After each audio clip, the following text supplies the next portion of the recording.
So guys, as you can see, papasok ko yung dito, loob-looban, and then it's actually rocky road. Pataas pa.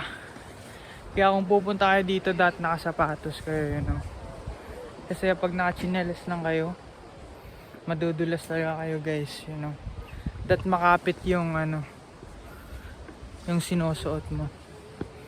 And then, depende din sa weather, kung anong season ka pupunta dito, If it's getting colder, you gotta wear hoodie. Then kapag summertime, you could wear t-shirt, anything like that. That is comfortable, depends on the, the weather. So yeah. Dito na naman other sightseeing. Wow. You see this? It's crazy.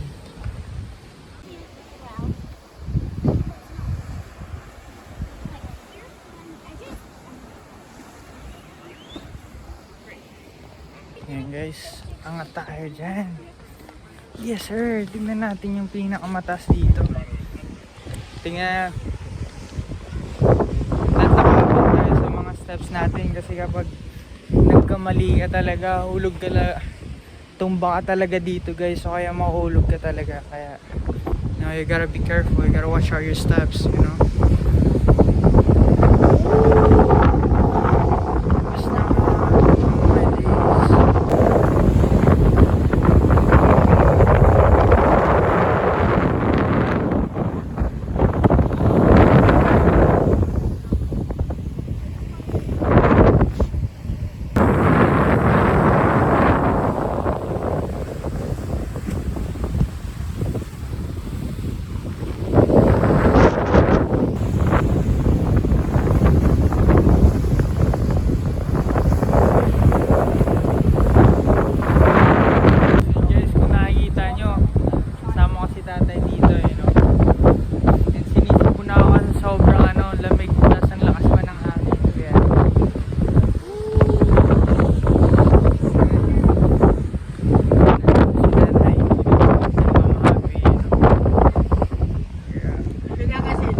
kailangan nyo lang bayaran papunta dito is your parking. Ha? Wala. Maybe. Kasi wala lang nag-agisok. Baya. Guys, kapag pupunta kayo dito, you don't have to pay for anything. It's just your parking spot. And that's it. Yeah. You see that? It's actually nice. Lakas ng hangin. Tapos ang dami rin tao.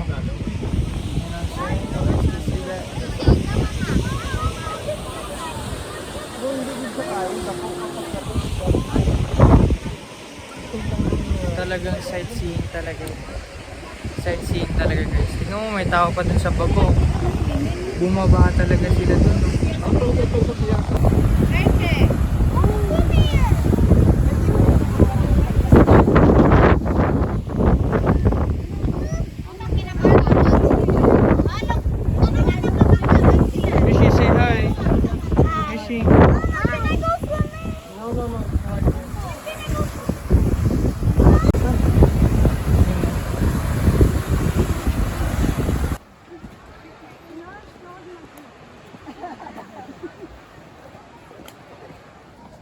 So yun guys, babalik tayo dun sa isang spot dahil gusto maligo ng mga mga bata, and yung tubig is not actually that cold, sakto lang yung lamig niya. So let's go.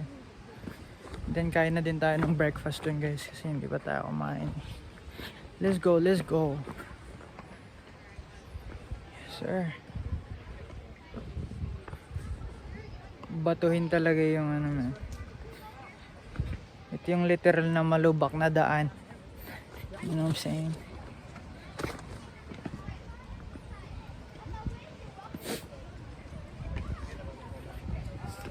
Hindi ko alam kung natural lang talaga tong tong bato na to, or like parang ginandahan lang nila, you know. Pinaganda nila, you know. It's like parang chinerp nila konti yung mga bato, you know. Chinip chip, you know, like parang sinlice nila, dissect nila para lalong gumanda, you know. So I don't know if they did that or natural na ganto lang talaga to. So yeah. Oh. Tingin ko guys, pinaganda nila yung mga bato dito, na pwede dumaan yung mga tao, you know what I'm saying? Pinaganda nila yung nilinisan nila. I think they did that, you know, in order to, you know, to visit this area, you know, this specific area. So yeah, this place is actually nice. Yeah. So I think magsiset up na kami ngayon, you know, ng spot para sa mga foods namin and drinks, you know, and you know, good spot din na makikita namin yung mga bata kapag maliligo sila. So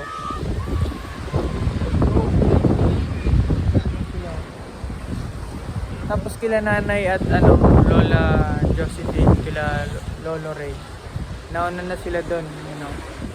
Gusto nila maglakad-lakad, gusto nila ma-explore, you know. Kaya ako sumabay ako dito guys kasi hindi pa ako nag-breakfast, so just go get it. And then gusto ko din, you know, so din maramdaman yung tubig. So yeah, access lang tayo dito. Pero goods lang, you know. Ako lang yung taong nagva-vlog dito, pero goods lang, you know. Naliligo na nga si kuya, yun.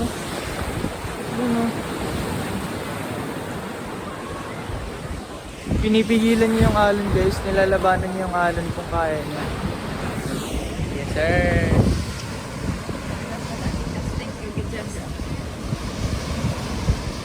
So yeah, dito na tayo. Nag-goggles pa si kuya. Lakas talaga eh. Hindi ko din, wala kasi akong pandalang panligo guys eh, you know? Kasi alam ko talaga kapag maliligo ako, lalamigin talaga ako pagkatapos. Kaya you already know. So yeah,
nakita nyo, naliligo sila. Lakas din ng alon eh. Hindi din nila kayang Pero wag na sila lumagpas doon guys, kasi kung lumagpas na sila doon, lalamunin talaga sila ng alon. Kaya you have to be careful, you know. Then guys, tapos na sila maligo, you know. Lakas ng alon. So yun guys, pabalik na tayo dun sa parking lot, you know.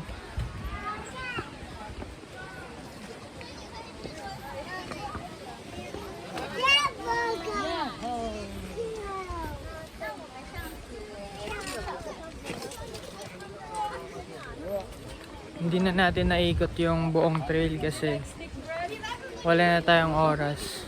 Naligo na yung mga bata. So yeah. So guys, ito yung map as you guys can see.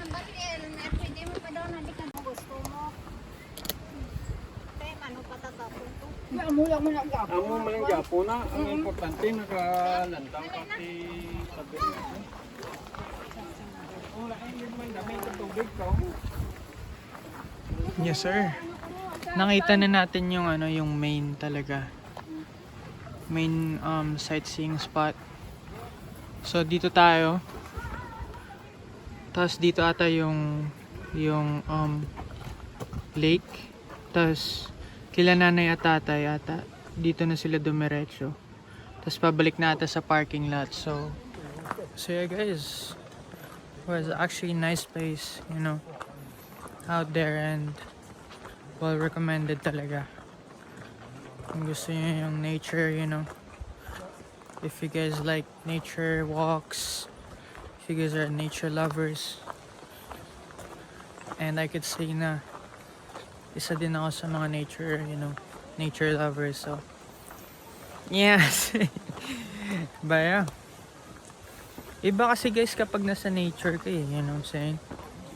Kasi pag nandun tayo sa big cities, you know, it's just your screens, you know, computers, you know, like electric yung surroundings mo. And iba yung pakiramdam pag, you know, like fresh air, good views, you know, napatahimik. So yeah.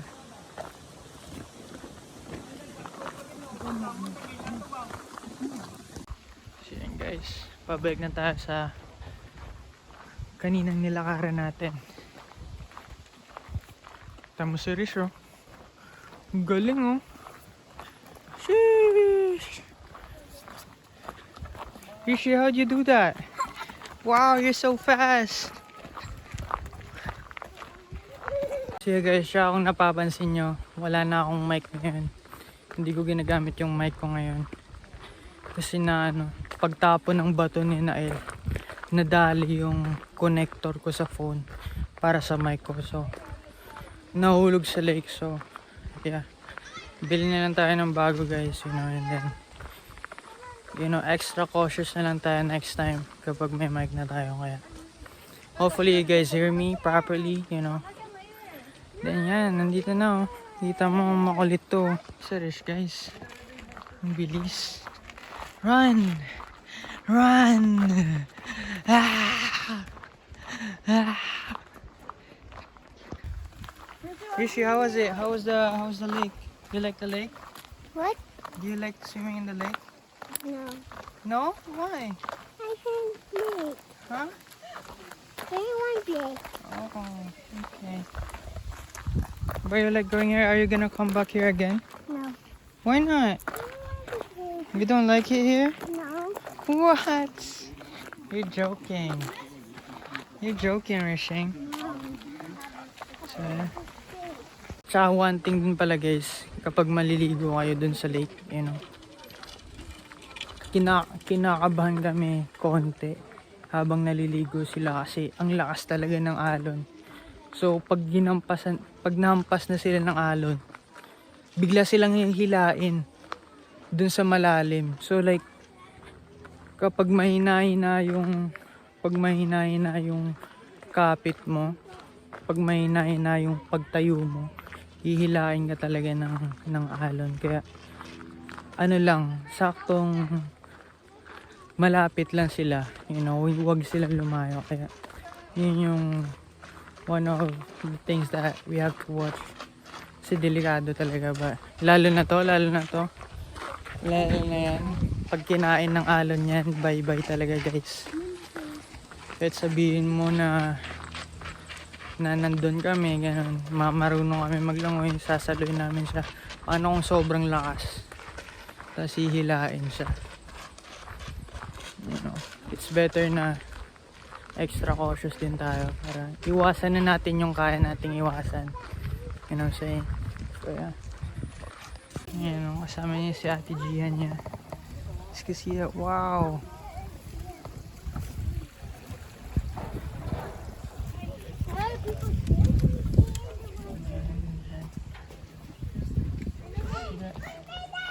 So ito yung mini mini bridge nila dito. Yeah. Yes sir. Ito yung one of the signs na malapit ka na sa parking lot. So baka konting liko na lang, mga 3 liko na lang, straight na sa parking lot na tayo. Yeah. Let's go, let's go! Dito na tayo guys sa parking. Let's go, let's go. What did I miss? Ooh, look at that. Yeah. Look at him. You like sitting there? Yeah. What would you say about this place? Wait. Nice. You like it? Yeah. Well recommended? Yeah. What would you rate this place out of 10? 10. 10 really? What is the best thing in this place? The swimming place. The swimming place, I see. So guys, ito yung ano nila. Ito yung ano nila guys. See? Yan yung logo ng place na to. Ito yung cliffs na pinuntahan natin kanina. Diba? Tapos dyan naligo sila Romuel, you know. So, Cyprus Lake pala. Cyprus Lake. So, yeah. Dito na tayo sa ano guys. Dito na tayo sa parking lot. You already know. So, antayin na lang natin dito kay la mama.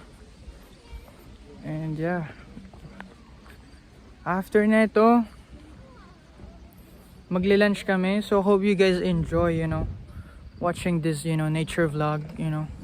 Well recommended kung gusto nyo pumunta sa nature vlogs, you know, it's only 4 hours drive going in here if you're from Hamilton. Or kung sa Toronto ka man, extra 2 hours. Whatever it is, sabihin mo pa 6, maximum 8 or 6 hours kung saan ka man, you know. Na malapit konti na kaya nyo, na capable kayo mag-drive for a long drive. Well recommended on this place, you know. So yeah guys, hope you guys, you know, enjoy, you know, this vlog. You know, see you guys on the next video. Hope you guys enjoyed this, you know. Peace out.